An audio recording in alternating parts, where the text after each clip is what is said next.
नमस्कार, आप देख रहे हैं जांजगीर फर्स्ट न्यूज और मैं हूं आपके साथ ज्योति कनौजिया। आइए नजर डालते हैं खबर की ओर। हेलीकॉप्टर से जयपुर पहुंचे अमित जोगी, जनसभा को किया संबोधित। भाजपा और कांग्रेस पर साधा निशाना। अमित जोगी ने दी 10 गारंटी, गरीबी मुक्त करने का दावा।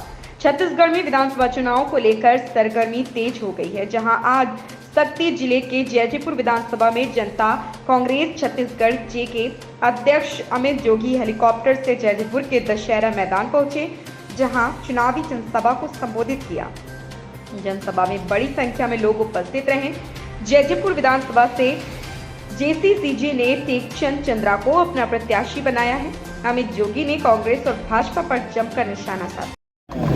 अमृत भैया जो प्यार नीचे रखी लोग मेरे पिताजी को देते थे, छत्तीसगढ़ के लोग उनको देखने आते थे, सुनने आते थे, आज बिल्कुल वैसा ही प्यार उनके बेटा को जयपुर के लोगों ने दिया है।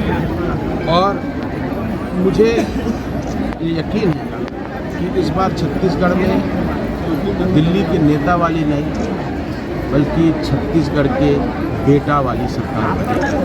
जयपुर क्षेत्र में बाकी जो दो बड़ी बड़ी पार्टियां हैं उन्हें कोई जयपुर क्षेत्र का मिला ही नहीं। कोई मतदाता किसी एक को दे देते, सब कहाँ से उठा के ले आए, पैराट्रूपिंग करा रहे हैं। हमारे प्रत्याशी उन्होंने सरपंच से लेकर जिला पंचायत तक लगातार पिछले कई दशकों से लोगों की दिन रात सेवा करी है। उन्होंने सेवा करी, लेकिन मेवा कोई और खा रहा है बैठ के। ऐसा नहीं चलेगा। हमारी पार्टी ने ये फैसला किया है कि जयपुर में कोई नेता वाली नहीं बल्कि बेटा वाली सरकार चलेगी। 10 कदम गरीबी खत्म पर इस पर क्या कहेंगे?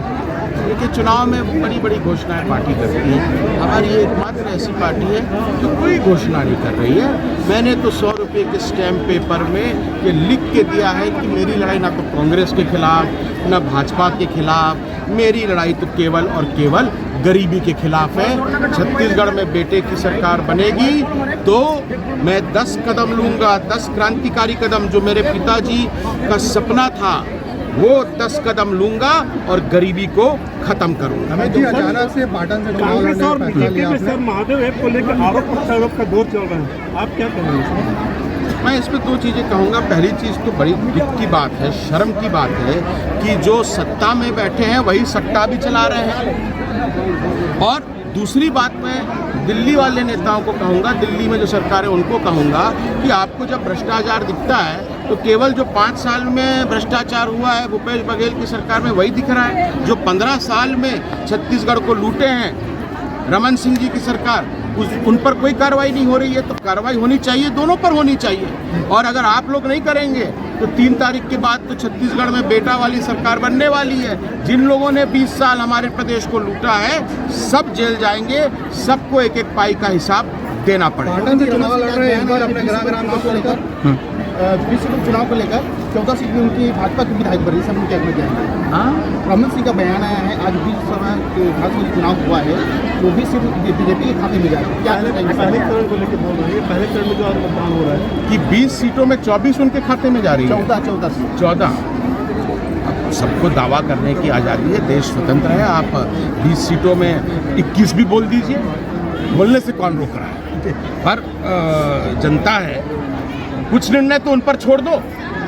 सब बैठ के दिल्ली में तय हो जाएगा कौन छत्तीसगढ़ वाले किसको जिता रहे हैं, ये कर रहे हैं। सारे ये दिल्ली के टीवी चैनल और दिल्ली के नेता तय कर लेंगे।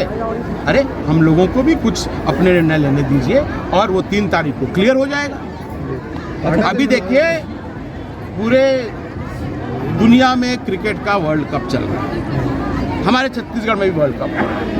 कांग्रेस बैटिंग कर रही है, भाजपा बॉलिंग कर रही है, लेकिन ऑलराउंडर केवल जोगी पार्टी वाले हैं और बिना ऑलराउंडर के कोई भी मैच नहीं जीतेगा। पाटन में मैं भूपेश के खिलाफ हूँ, भ्रष्टाचार के खिलाफ हूँ। और 23 साल में पहली बार तो पाटन में चुनाव हो रहा है, नहीं तो अभी तक तो चाचा और भतीजे के बीच में मैच फिक्सिंग चलती आई थी। चाहे तुम जीतो चाहे वो जीते, हम दोनों लूटेंगे।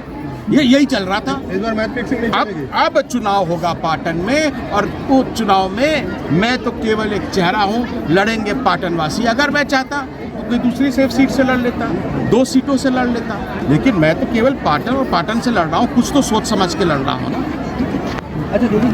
इस खबर में फिलहाल इतना ही। बने रहें जांजगीर फर्स्ट न्यूज के साथ।